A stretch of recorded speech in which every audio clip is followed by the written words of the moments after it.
It's the world's largest shake table facility, and it can hold buildings weighing up to 2.5 million pounds. The table moves in all 3 directions simultaneously. It's the first wood building of this size that's ever been tested.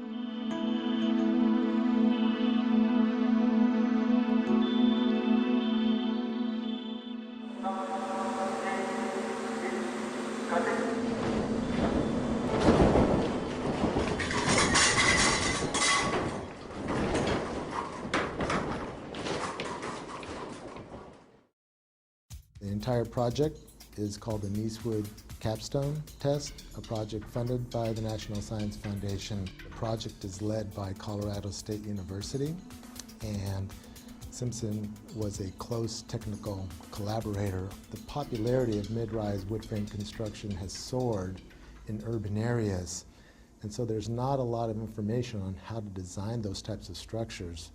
So the information gathered from this testing is going to be absolutely critical.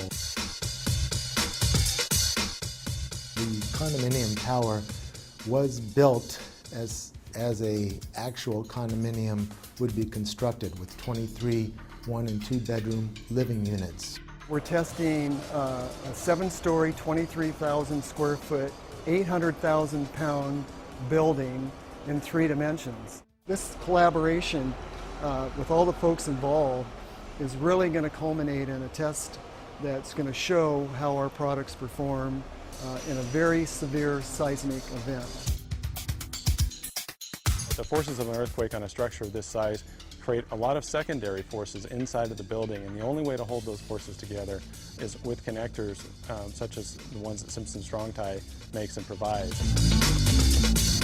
In this building, we have a wide variety of Simpson Strong Tie products, from large hold-down rods that run 7 stories up to the roof, known as ATS, or Anchor Tie-Down System. We have a number of shear transfer elements in here, and straps and the floor plates to help tie the floor plates to the shear walls. In short, we're building what we call a complete load path.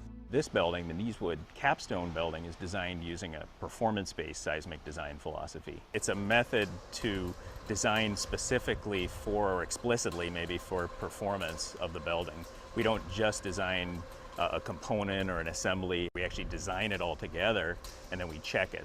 And performance-based design allows us, if we know enough about how the building reacts, to actually select what level of damage we want to see in the building during an earthquake. We're doing a series of tests on this structure so that we can incrementally increase our knowledge as to how the building is responding at different levels of shaking. We're not only going back and forth, side to side, but we're going up and down as well. So we're getting all of the vertical accelerations and lateral accelerations exactly like that Northridge earthquake, but times 1.8.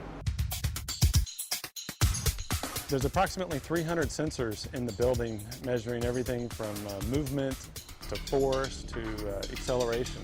Once that data and information is gathered, then it can be used to develop new design procedures and new construction methods. So we're able to take what the engineers have modeled, compare it to how the building actually performed, and that's going to give us a lot of great data for years and years to come. What we're really doing here is we're demonstrating that you can build a 6-story or even a 7-story possibly wood structure in a high seismic zone and have it perform how you want. It's safe, it's cost effective, and frankly they're very little damage. Really, for 5% or less in your construction material costs in the beginning of the building, you can not only save the occupants of the building, but you can also save the structure. This test will change the way light frame wood is designed over the next 10 years. We've invited several key engineers from across the country, building departments. There's folks from all over the world coming to see this. When you see an actual test, the impact that has on you is so significant that it really makes you think twice about what you put down on paper.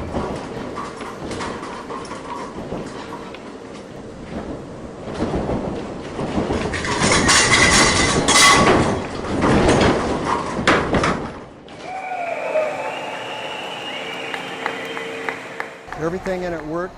There was minimal damage to the inside of the building, minimal damage to the outside of the building.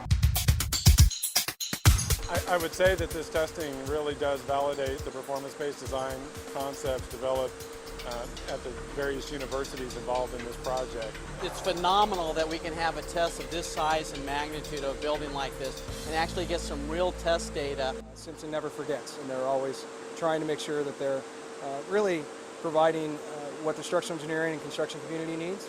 And I've always been impressed with taking that extra step to really know the science part of what we do. It's truly unprecedented what they've done today. I think this is really, it's truly about saving lives, and the information that's been generated as a result of this test is truly groundbreaking.